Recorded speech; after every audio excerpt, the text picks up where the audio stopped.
এরকম বৃষ্টি পড়তেছে আজকে সারাদিন ধরে সন্ধ্যা থেকে। দেখা যাক বৃষ্টির মধ্যে আমার কবুতরগুলোর কি অবস্থা। এখন বাসায় আসলাম, টাইম প্রায় 10:30। কবুতর এখানে একটা ডিম পারছে, ডিমের মধ্যে বসে আছে। আর আমার গিরিবাজ নটটা হচ্ছে এখানে, নিচে হচ্ছে আমার সেই পাখি। আর এখানে একটা তেলাপোকা, পাখিটা এখন একটু ছটফট করবে, এই তার পাগলামি শুরু।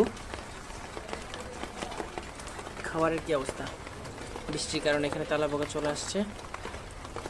এখানে পানি, কবুতর এবং আমার পাখি এক ফ্রেমে। আলহামদুলিল্লাহ,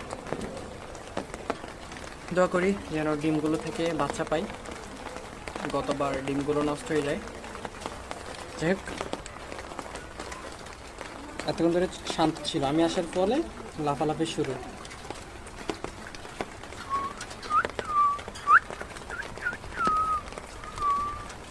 ওকে গাইস, বাসায় ঢুকবো এখন। আল্লাহ হাফেজ।